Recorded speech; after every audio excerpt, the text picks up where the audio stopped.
Live from downtown State College. Welcome into the Landon Tangwall Live call-in pregame show. We are downtown State College at Studio Center. A crisp fall morning.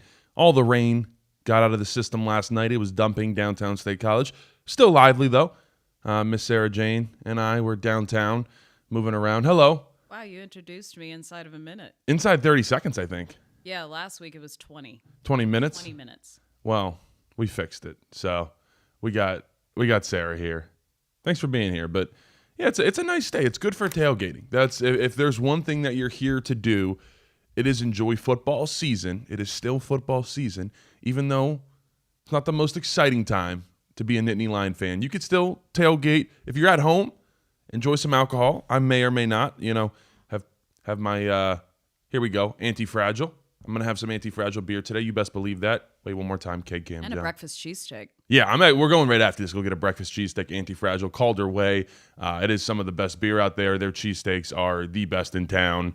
As I've said before, used to rep a different cheesesteak spot. I used to sneak over to Anti-Fragiles to eat their cheesesteaks while I repped a different cheesesteak spot. Did. Yeah, we would sneak over there. So make sure you guys go check it out. Julius Caesar, he says, we are from Orange Beach, Alabama. What the heck? Orange Beach? Why is there something named Beach at Alabama? Alabama has a coastline. I guess that's a good point. They're really pretty beaches. I think it's like white sand. Oh, really? Yep. We'll have to check that Watch out. Sweet Home Alabama. The one time I was in Sarasota, maybe Florida. It was right near. It was that time that Alabama and Florida got like 9 inches of snow. It was the craziest thing ever. Good times.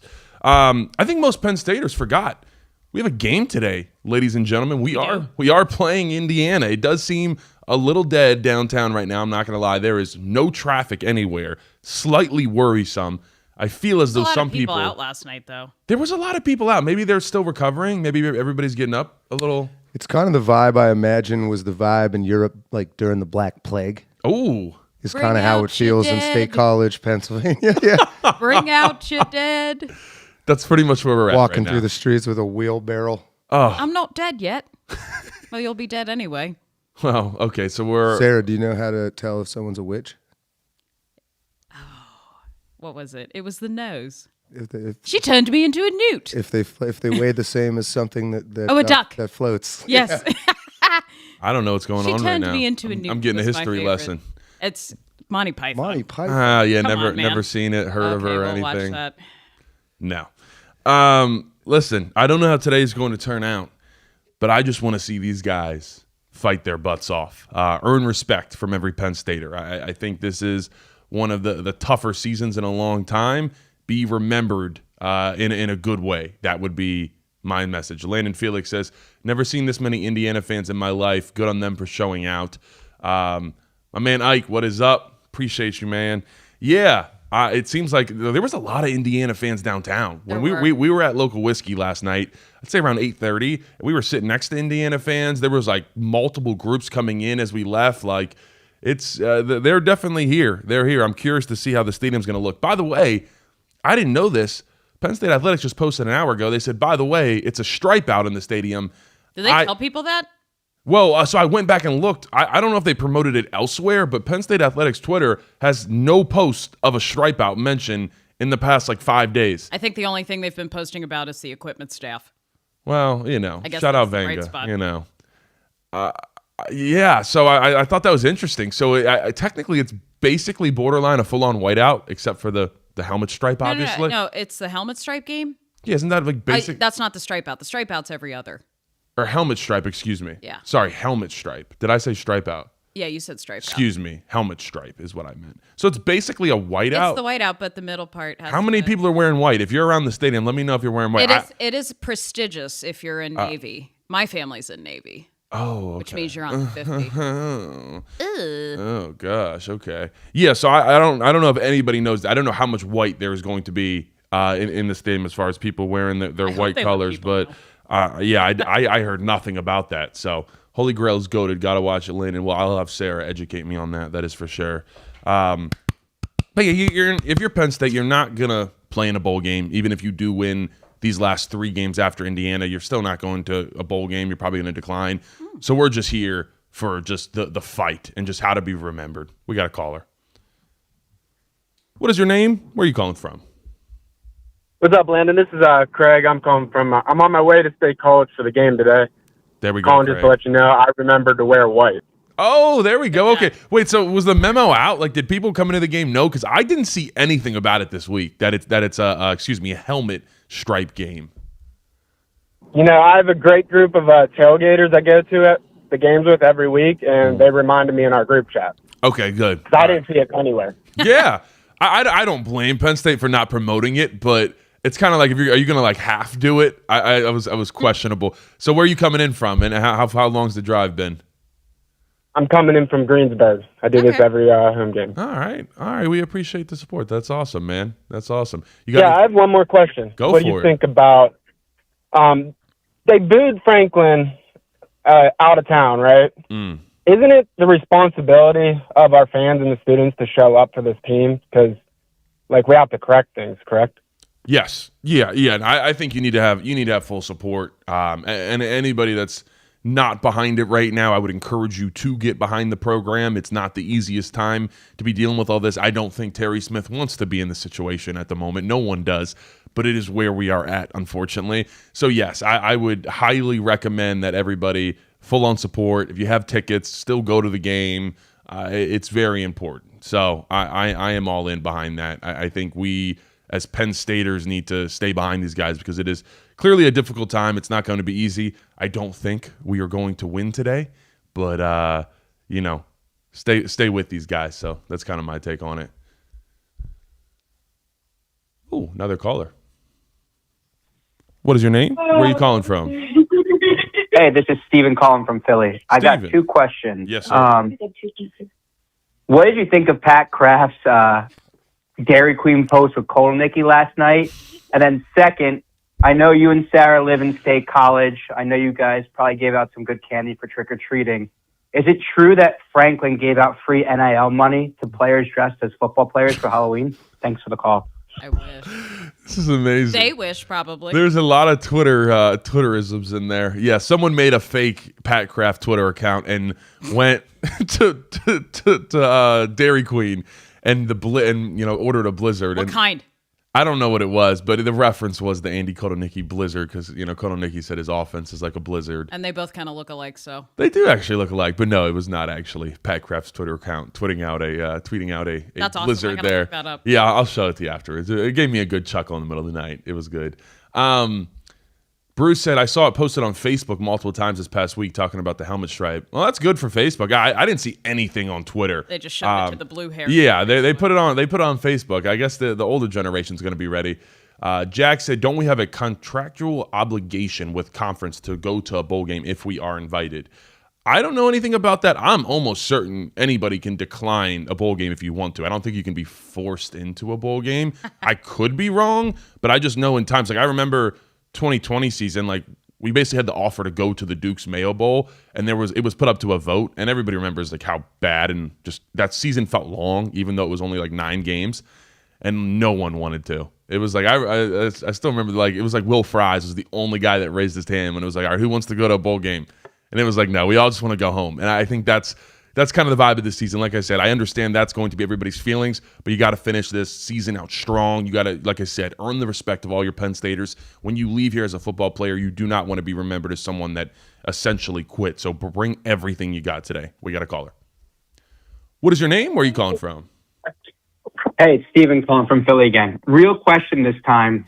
What are your expectations for the Liam Clifford package today? Because they clearly are very excited about it. And that's my children even laughing about it in the background. I really appreciate you calling You've in, taught man. their children well. Yeah. Your children are familiar with the Liam Clifford package. That's amazing. I was thinking about it the other day, and I was like, if we in the preseason were to have seen the Tyler Donahue tweet that was basically like, we're excited about the Liam Clifford quarterback package. It provides us a spark. If I saw that in August, knowing we were going to run 3 plays against Ohio State where Liam Clifford is the quarterback, I don't know what I would have thought. Okay, I really don't. So define spark. Who would have ever thought that to begin with? Who said spark? Yeah, I mean Who there said that? was no spark because No, but I who believe said that? I believe it was I think it was Danny O'Brien said that. Of course he did. Yeah, so I think, but the two of the plays, I think all of them resulted in no gains when he was at quarterback. Yeah, that's a real spark. It doesn't make that much sense. I'd rather just run normal Wet plays. noodle.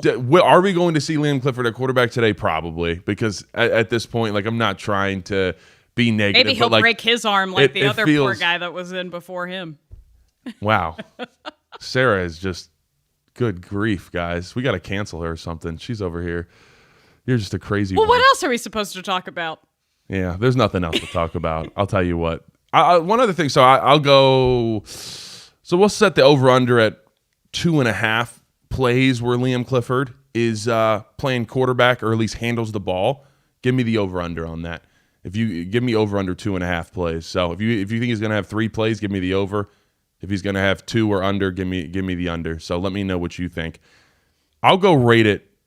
I'll go 3 plays. I think he gets 3 plays again at quarterback, but I hope not. Kaytron Allen's rushing record. This is one thing that I think could be a bright spot.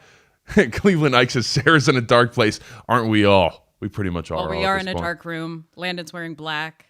It's just dark in general. It's a dark time. Whatever. Dark time. Moore says, Notre Dame fan here. Love your content, Landon. Hope PSU can pull the upset today. Appreciate you, brother. Thank you so much.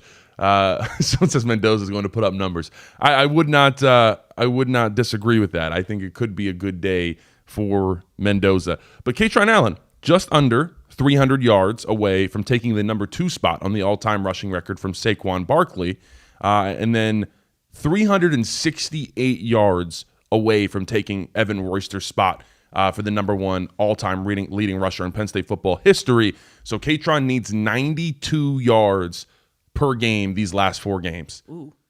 You think you can do that today, Sarah?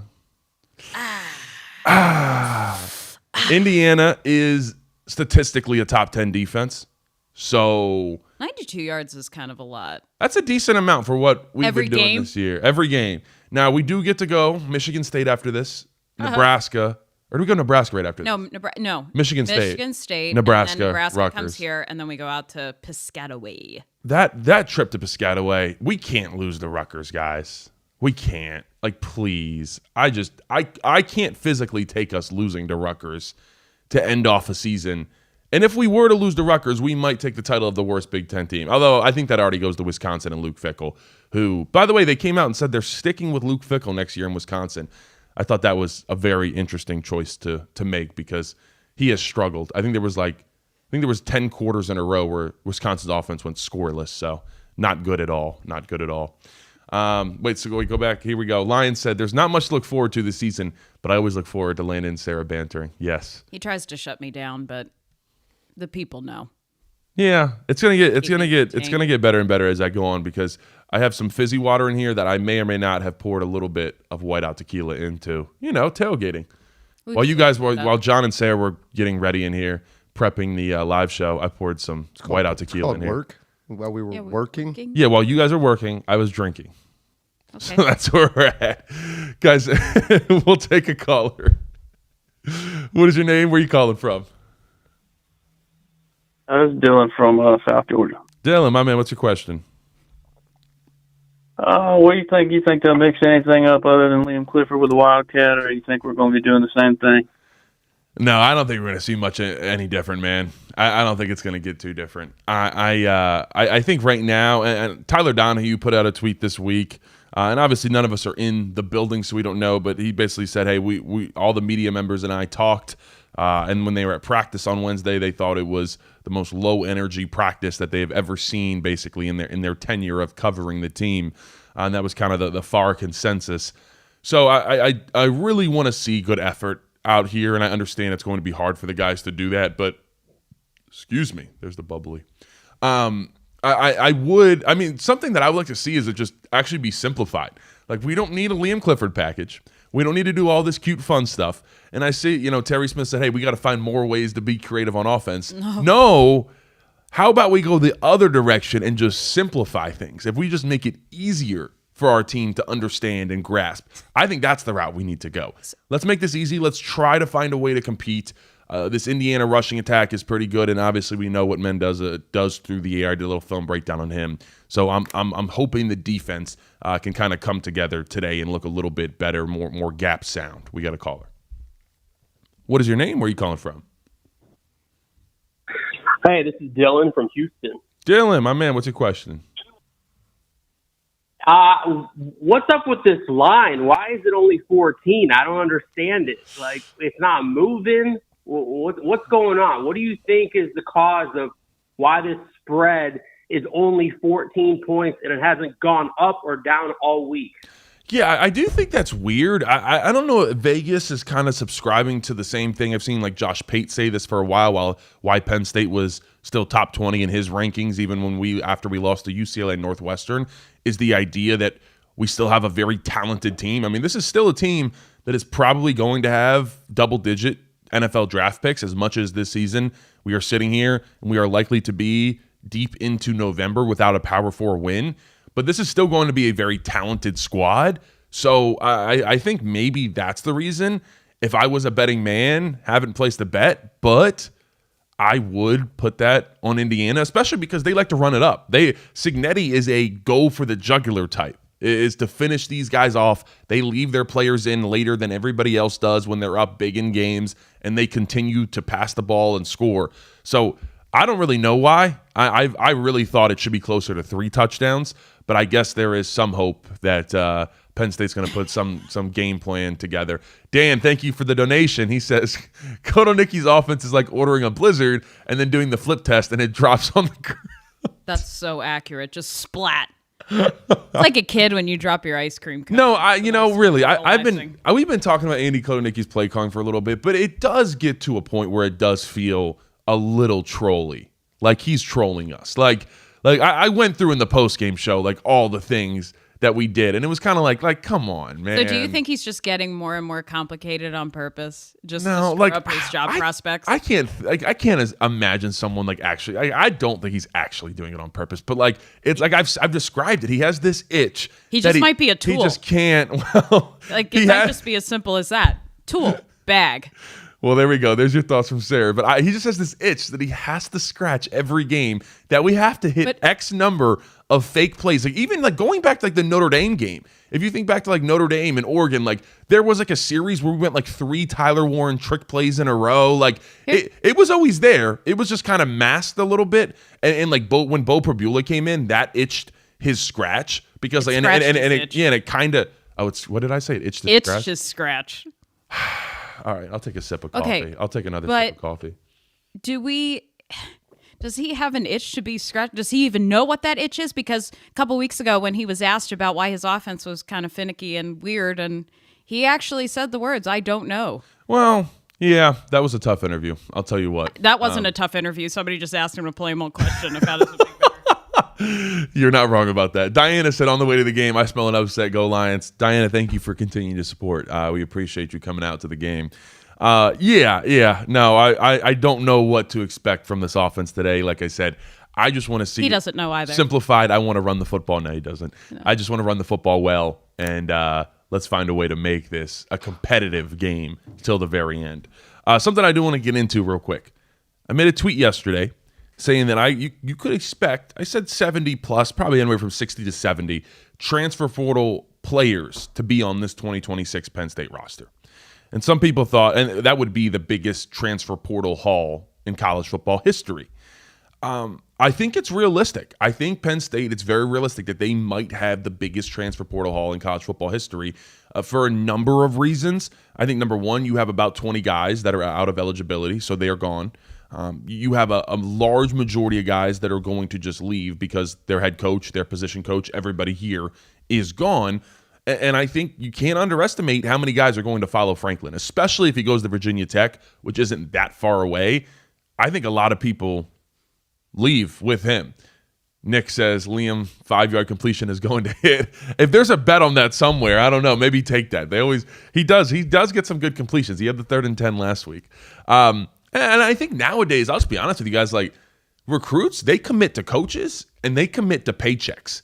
They're not committing to schools. Not in that order. Yeah, and it's crazy because like Sarah and I were walking. We saw our guy Kajana Carter last night on the streets of downtown State College. Yeah. And guys like that, they committed. Well, obviously they committed to Joe, but like they committed to the school. Like back in the day, guys committed to the school they were going to, and it is completely different now.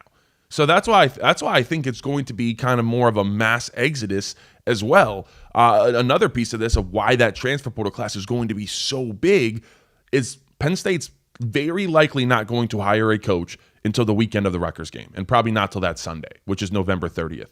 National Signing Day has just moved up and up and up. National Signing Day used to be in February. It still technically is. And then they created early National Signing Day that happened like mid to late December. It was like a little bit before Christmas.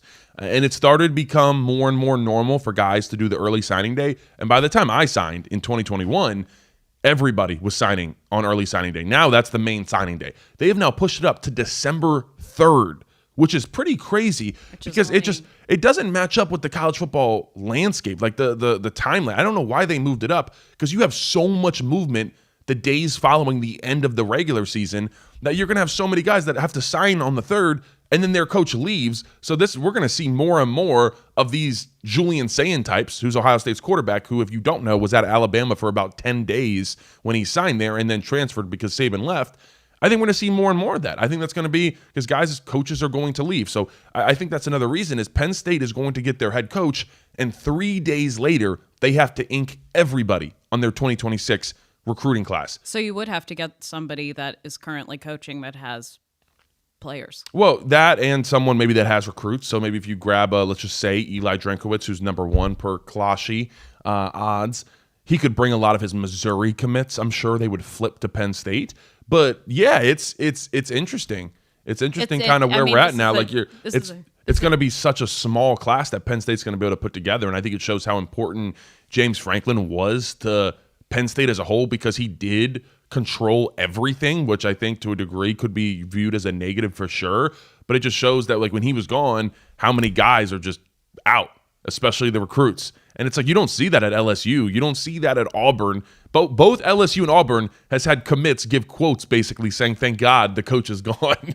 Like talking about Brian Kelly and Hugh Freeze. So it's very different of where Penn State is at. This signing day thing, pushing up and up and up. I mean, I know this is a dumb comparison, but it's kind of like the stores pushing up Christmas decorations like in August or September. I do feel you on that. It's too early. Same, like, it's too early. And it's affecting high school football as well. IMG Academy is the number 1 team in America in high school, and St. Francis number 2. They rescheduled their game to be a national championship game, I think like mid-December, and they canceled the game. I think part of IMG's reasoning was that a lot of the kids are already going to be at school, because once you sign, you can head off to school. You can head off to your college. Did you go up to Penn State before Christmas? No, I went right up after. Okay. It was like January, like 2nd or 3rd. I came on up. So okay. So yeah, it's going to be interesting. And then the other piece of this too. So you're going to have a weak 2026 class, not many guys. But the other thing is, this is the first year you're going from 85 scholarships to 105 scholarships. So there's way more slots to fill, and that can either be filled through more in a recruiting class, which Penn State's not going to be able to do this year, or more in the transfer portal. So Penn State's going to have to go all in on the transfer portal in 2026, which is why I said I don't think it'd be crazy to see Penn State only have 35, 40 guys that stay here. And so you have to do, 60, 65, 70 guys through the transfer portal. It's going to be a lot. It's going to be a big change. So I'm excited to watch it. You guys know I'll have all the news on every single person we get for you guys, so don't worry about that. Julius Caesar said UCF started 17 out of 22 transfers last night. Let me pull up the Penn State roster. Let's see. Penn State depth chart. I'll tell you, because I think Penn State will be close to that in 2026 about the number of transfers they start. I mean, literally every single person on this offense that's a starter right now is probably not going to be back. Nowadays, that even really a big deal anymore? Because it feels like it's just going to be the norm. It hasn't worked out for a lot of people that have went the route of just complete transfer teams. Yeah, basically. But if you don't have a choice. Well, we don't. That's why it's thought that there might be a little bit of a rebuild. I mean, the only guys that could be on this team next year are Ethan, as far as starters on offense, Ethan Grunkmeyer, TJ Shanahan, and Anthony Donko. Everybody else is going to be gone on the offense. And I do think it's likely whoever this next coach that comes in is going to probably bring in a transfer portal quarterback, which, fun fact, Penn State is the only team in the Big Ten to not bring in any transfer portal quarterback. Not a single one, not a backup, not anybody. Maybe it won't be so bad. Man, maybe we should. And maybe, you know what I'm looking forward to? I'm looking forward to the possibility of making sure that our freshmen are actually ready to go and play on game time. Yeah. You know, like it's like, how do we not have all of our freshmen ready to go? Yep. Well, we're going to keep an eye on that. I'll tell you what. Jeff says, continue question. How did Landon and John hook up? Amazing. Keep it up, guys. Thanks, Jeff. John randomly hit me up on DM one day. He was just like, hey, want to come make some content? And I was like, hell yeah.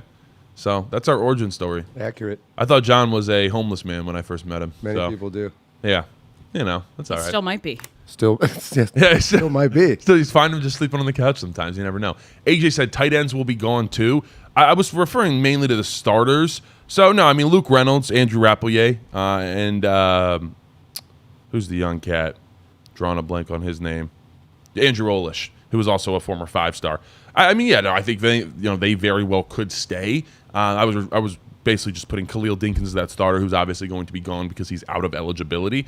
But I think those honestly, if there's one group, if I'm the head coach that comes in, and there is one coach that I want to keep, it's Ty Howell, because of what Ty Howell has done, but also what Ty Howell has in his room.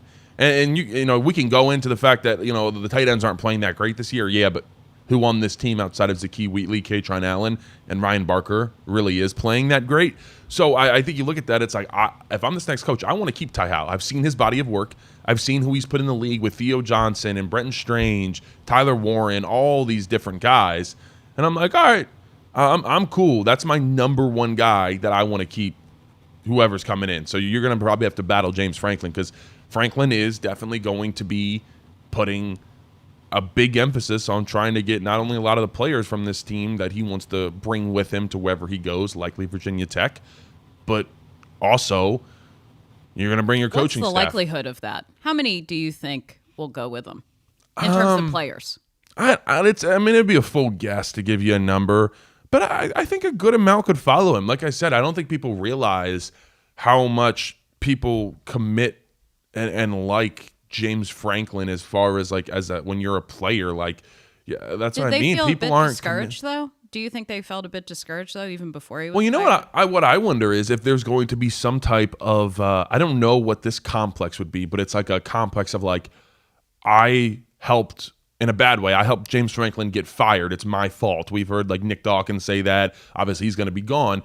But I do wonder if some players will have that mindset of like, oh no, like I got to go with him to like right my wrong of like, oh my God, and just stay in purgatory. Well, if that's what you want to call it. But that's what will happen. That's what I wonder, if like some guys would have that mindset. Do you think? I'm not saying that would be awful if he coaxed them to do that. I'm not saying that he necessarily has or hasn't. I'm just saying that could be a thought process of like how someone might be thinking. No, Don't someone go to said, the light. Yeah, Eli Drinkowitz would bring Zollers and not Bo. Well, that'd be an interesting thought. Hey, that's Zollers. I was impressed. He didn't even have a play sheet on his wrist at all. And he just knew what he was doing. See, that's what I mean. We need freshmen to be ready to go. They don't have to be 100% perfect. But if they could just be ready to play, and then you have a depth chart. You actually have a depth chart. Yeah, it does seem like we really do struggle to have these and we have no excuse. Have these true freshmen not play. I don't know. I thought even myself, I don't want to toot my own horn. My guy Eric Wilson, love him, but at left guard, number 68, my man, I was like, I felt that my freshman year that I was better, and we struggled at guard a little bit in 2021, and I felt that I should have been playing, but that did not happen. I feel like I don't know what it is about. Just we need to get over that, and maybe this new guy will make sure that the freshmen are ready. I don't think it has anything to do with like the school. It's just the head coach of what they think. I don't think Franklin was super big on. I know, but Joe didn't play freshman either. That was a different time. No, that was a full different time. He did play Derek Williams. There we go. Well, that was the change. That's what, like it was early to mid 2000s where you had to make the change, and it was like, all right, we got to do this. Jack said, I'm not liking the midseason firings. I just don't see an upside. ADs can work behind the scene to get an early jump on hiring the next head coach. Yeah, I do. Let me know in the chat, how do you guys feel? Because I feel like they're in a decent amount of the fan base, as much as I think most people agree that it had to be done to fire James Franklin. It's still, is there any feeling of like an, oh no, did we move too quick, in a sense of should we have just waited to the end of the season? Did it create too much havoc for us. So I think that's an interesting piece there. We got a caller. Oh. So, what is your name? Where are you calling from? Yo, it's Steven from Philly again. Would you ever have Franklin on the show? Like, would that ever be a possibility for you? And second to that, don't you think Franklin is kind of lucky in this sense, given if he stuck around or Kraft didn't fire him, I don't think he'd be getting as much interest from a head coaching capacity, just given how bad this team is. So just curious on both. I think Steven's correct. No, Franklin's in a great place right now. Like, and you see him, like you see the picture of him at the Atlanta Falcons game. I've never seen him happier. Like, are you kidding me? Would I have James Franklin on? Yeah, would I technically have him on? Yeah. Would he come on? Yeah, would he come on is the question. Probably not.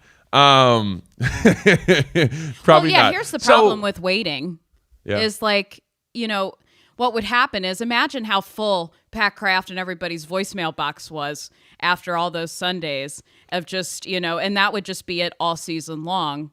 And I think it would just be a real annoyance for the administration to have to keep dealing with that for another, No, so Franklin had to go. There's not a question about that. But yeah, Franklin's in a great situation. He, at the moment right now, is the number one head coach that's just in the pool because no one else is. Everyone's still coaching their team right now. So he gets to pull all this leverage because there's teams right now that essentially want to hire their guys. Virginia Tech obviously being one of them. Auburn's opening up. There's rumors about USC. Who knows what happens there? But there's so much leverage going around. Arkansas, that Jimmy Sexton, who basically owns every single head coach that's walking this planet, he can move all these pieces. He knows what all his guys are going to do. It's honestly crazy how Jimmy Sexton has monopoly on college football head coaches, and he can just pin all these schools against each other. He can make them work. He can do whatever he wants. Jimmy Sexton is the puppet master, and we're just, moving along in his world. That's basically where we're at.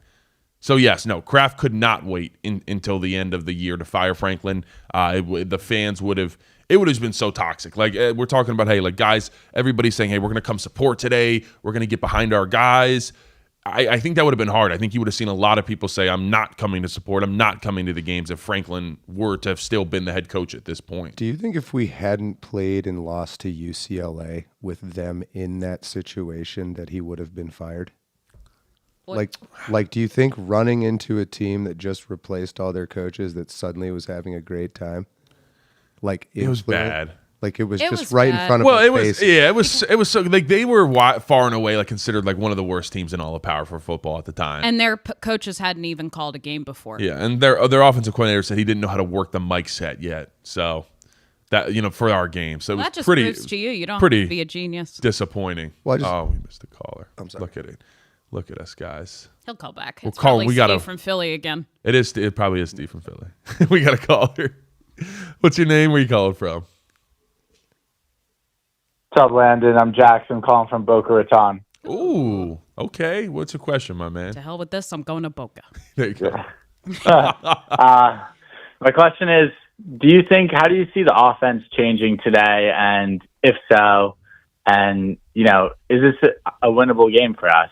Or is this just going to be the same thing every week where we're going to be frustrated at the end with AK? I mean, I think this is maybe a more well-rounded team than Ohio State in the sense of I don't know if they don't have the same high-level talent that Ohio State has. Like, they don't have the Jeremiah Smith, Carnell Tates. But, like, as far as well-rounded, they do everything well. At least Ohio State, like, they didn't really have that good of a rushing attack all year. Indiana does all of it. And they're just so well coached. I don't know. I'm going to be honest, I don't really see a world like, yes, it's any given Saturday, but I don't see a world where Penn State walks away from this one with a win, mainly just because I think we're, to a degree, checked out. I mean, think about everybody in that building. Once again, I've said this multiple times, but you have to think about where are we going next? All right, we're packing up the house. All right, wherever Franklin goes, we're following him. Like, there's so much to think about if you're a player, coach, anybody, that I don't know how easy it is to be focused on Indiana this weekend. And everybody obviously can say whatever they want, but it's human nature for your mind to be wandering and thinking about the future and worrying about all that. So I don't know how close this one is going to be today. I've said 48-10 is my prediction for this one, and mainly because Indiana, they're not too nice to their opponents. They like to keep the foot on the neck, if you will, and go ahead and press it down even when they're up 4 touchdowns. So that's where I'm. Yeah, Shane says I can't name a weakness on the Hoosier offense at least. And honestly, their defense is damn good. Their linebackers have been playing at a super high level. Jones, be on the lookout for him today. It's just a really stout front seven. They do a lot of movement. The offensive line definitely has some tests. And then the back end, these DBs, they play a ton of zone. So it's going to be Ethan Grunkmeyer is going to have to read this defense and operate in that manner. He's going to be, going through his reads. Okay. And so Andy Kotelnicki has to make it easy for Ethan Grunkmeyer. He has to give him easy, decisive decisions for him to make, and you have to run the ball well. That's the way that you can stay in this game somewhat, but you also have to limit those explosive plays from this Indiana offense. Color says, worst home loss in team history coming today. I think that was probably... Yeah, what is that? Probably Illinois. There was also when Alabama came here in fall of 11. Well, no, that's not worst team loss in history, though. Alabama. At home. Yeah, no, but Alabama beats you. It's not the worst loss ever. The worst loss ever is probably losing to Illinois at a homecoming at home in 9 overtimes, which I was a part of. You were a part of that. Yeah. I interpreted it as biggest blowout is what he meant. Yeah, I think that's what, biggest blowout. Oh, yeah. Okay. How bad? No. Nick Saban took. So that's my point. Nick Saban actually took his foot off the gas because he respected Joe when Alabama came. I don't think it was that bad of a loss. No, but it was like, ugh. Yeah, Fisher is hurt, I believe. Yeah, so Fisher was banged up.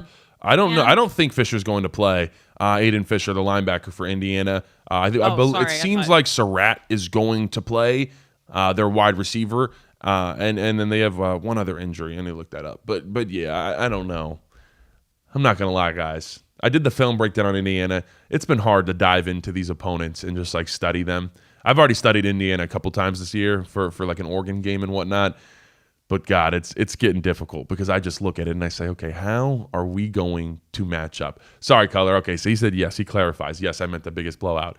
It's possible. I'm curious what the biggest blowout is that we've ever suffered at home. Was it that Lehigh game in the... It probably was. It probably era? was the Lehigh game in 1895 where we lost by like 100 points. That would be great. That would have been over at Beaverfield next to the Nittany Lion Inn. It would have, but maybe it was over there. JR says ESPN listed Fisher as a go. Oh no. I thought we meant Zariah Fisher. I was like, oh, he's hurt again. That's all. No. So okay, if Fisher is playing and their other linebacker, yeah, it's going to be a tough day. It's going to be hard to run the football. I'll tell you what. Because their linebackers, Jones and Fisher, they come downhill. They know how to strike. I'll give you guys some interesting scoop here if you have not seen this yet.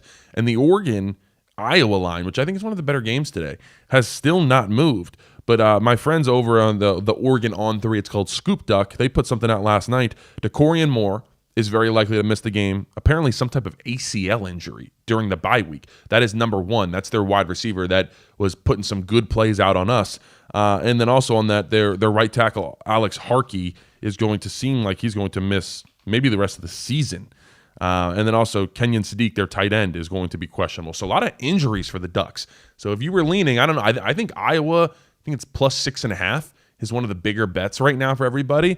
So if you already took that bet, good for you because Oregon is missing some of their top players. That's going to be interesting there to watch. But I'm excited to watch that one. I think that's a 3:30 kick there. It's going to be, we all know how we were just there a couple weeks ago. That Iowa environment is definitely a tough one. But like I said, how let's talk a little bit more Penn State, Indiana. How do you get it done today? Get Katron Allen going. I think that needs to be the absolute non-negotiable. Try to give him the ball 30 times today. And I want to get Katron Allen that record so bad. I want him to be the number one guy. If we can do one thing from this season, come away with Katron Allen being the all-time leading rusher. Once again, needs just over, let's see, what did I put? 92 yards. He needs 92 yards per game in these last 4 games to take over Evan Royster's number one record. Mark says, how come Denmark and Howard aren't getting more snaps with the young quarterbacks? I don't know. That is a Andy Kotelnicki question. And he'd say, I don't know. There you go. So, yeah, if you are wondering, it's not on, from my understanding, and Terry Smith has clarified this, and we've talked to people, it is not on the wide receiver coach. It's not on Higgins to decide who goes in. It is on the offensive coordinator because he's deciding the packages. And Terry Smith said, he gave an example that sometimes young guys don't know all the packages and they're not ready to play. I think that's a bit of a problem in week 10 if that is the truth. From what I've seen and seeing Kobe Howard at practice lighting guys up, I don't know. I just see production from Kobe Howard. That's all I've seen. I've seen a guy that runs crisp routes, that can influence the DBs, that can make plays for his quarterback, and we are very, very much lacking that right now. So I don't understand why we would not play him. And I know basically none of these coaches are going to be here. I would love to keep Terry Smith. I mentioned earlier about Ty Howe, but I don't know what that is. But it's hard for me if Kobe Howard enters the transfer portal, I'll be like, that's one I understand, because it just has not been treated correctly. When you have the longest reception in the past 2 games, and you've only had 1 reception in those games, and you have the longest reception each time, and you provide really the only spark to the offense every time you get a reception, I don't understand how we don't keep you in, even if it is true that you don't know the playbook fully. Well, let's continue to simplify it then, and let's get our best playmakers the ball in space. It's just that simple. Kotelnicki has been saying that for years. Get your best guys the ball in space. Well, how about we do that with Kobe Howard? Why don't we get Tyseer Denmark out there? Because we are struggling. And by the way, for the love of God, can we throw the ball down the field? Terry Smith did give the quote earlier this week that said, we will throw the football down the field. So we'll don't hold your breath. Yeah, we'll get to come in here with the post-game show, guys, and we will get to decipher if that really happened. We'll after you saying all that just now, I'm okay with getting a brand new coaching staff. Yeah. I think the main guy you look at is Jim Knowles. Is that something that you want to continue to ride out? Do you want to try to give him year 2? And mind you, you also owe him $6.5 million.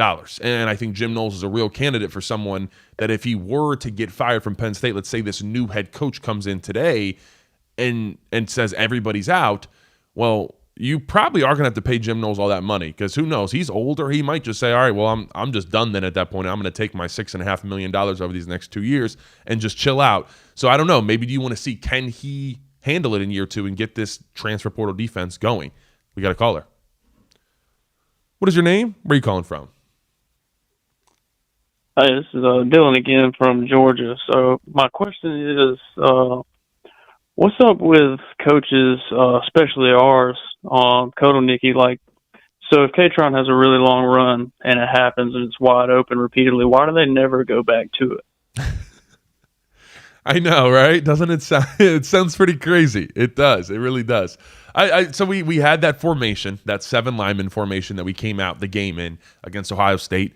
We ran it on the first play, gained 20 yards. We ran it a couple more times. We ran it to Nick Singleton, scored that touchdown against Ohio State. And so we went into halftime. That run play 3 times for 35 yards and a touchdown is what we got out of that. And we proceeded not to run it again in the second half. And I saw some people say, Ohio State had it figured out, so that's why we didn't run it. There's no way to know that. You didn't run the formation again, so there's no way to know if Ohio State and Matt Patricia figured out that formation. And I saw multiple Ohio State people say that. I even saw it from some Penn State people. And I'm like, there's no way to know. And you can't say that. And by the 3rd time that we ran that formation, Ohio State knew what it was. So it got to the point where we were running a run play that they could not figure out when they knew it was coming. And we didn't run it again. That's where I start to say that I feel like Andy Kotelnicki is actually trolling us. Because how do you do that? How do you get to that point where you are just running a play that feels like that defense can't physically stop for at least 5 to 6 yards and you don't run it again? I think it's it worked. We can't do that. They'll figure it out. Inside of one play. Well, that's a problem. We got to figure that out. So I think AK is he's the mob. He's headed on his way for this one. Shane says this is a tough spot for Terry. I think he just wants to coach his position, recruit like hell. Yeah, I've said it multiple times. I feel so bad for Terry Smith. And anybody that's people are like, oh, what if he could be the next head coach? And I saw people saying that when he took over and what if he could knock off Ohio State and Indiana? I don't think he wants to.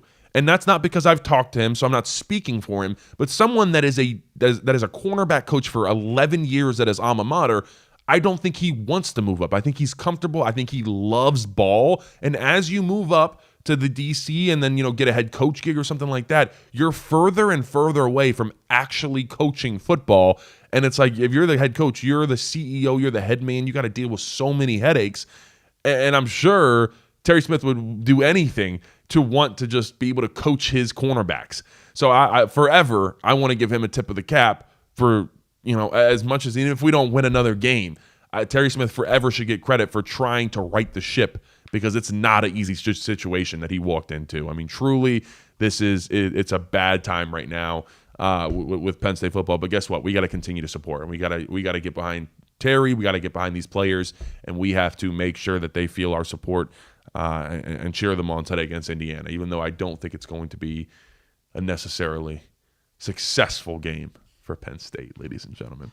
All right, what do we have next week? I'm having Tyler Donahue on. Again, we're going to do another car ride video. He's going to update us on everything with the coaching news. Everybody's been asking for it, so we're going to do it. I believe Tuesday we're going to put out Bob Chesney, our guy at JMU. Everybody's very excited about him as a possibility. He's kind of a under-the-radar candidate. So I'm going to give you the full profile on him. I'm really enjoying it. When we do these research on these guys and I give you guys these profiles, I get to learn a lot about these coaches. And I think even if they don't come, it's kind of cool to just learn about all these guys. And now you have this information, just 10-minute video, and you know everything about Bob Chesney, Mike Elko, and everybody else in the world. So they're pretty fun. Maybe we'll do a Pat Fitzgerald. I don't know. Everybody, I've seen his name start to pop up. You see a couple. Booger McFarland said it's really easy for Penn State. Just pick Pat Fitzgerald. I don't think so. Nobody needs to listen to what Booger has to say. No, Anybody who allows themselves to be called Booger as a grown man. Yeah, why did he get that nickname? Was he just picking boogers? Like, is there probably as a kid? He probably looked like a booger. I mean, he still does. just picking boogers on the playground. No, that makes sense. Color says, I think it's a bad decision to fill out the roster to 105 with the portal. I'm afraid it would limit flexibility in 2 and 3 years of the rebuild. Yeah, I mean, it's probably likely that I would expect that you aren't going to do 105 total players, scholarship players next year, and you probably get a healthy dose of walk-ons, because that can just fluctuate. If you need to tell a walk-on, it's sad, but if you need to tell a walk-on to just kind of kick rocks, you can kind of do that. If you have a scholarship player, it's a lot harder to do that. So I think that's something I would look at. I think it's a good point. I don't know if Penn State will fill 105, but I think they're just going, in general, starting and the entire team, there's going to be a lot of spots to fill. I think people are going to be shocked at how big of an exodus this is, not only because we have 20 senior players leaving, but we have a lot of guys that are going to leave just because their coaches are no longer here. And then, as I said earlier, I think people will follow James Franklin. If we get any more caller in the next couple minutes, 814-400-4188. We will take one more caller before we wrap this thing up. Hey, what's that Mark Wahlberg movie where he tries out for the Eagles? Oh yeah. Invincible. My dad got him kicked off. That was a good one. What? Yeah. It was that guy. You're right. Yeah. When my dad was drafted by the Eagles, they gave him the boot. Mark Wahlberg's character, the guy he played. He was there with them. No, he was before. And then, they picked up my dad and they were like, okay, you can go now. That's good. Good for him.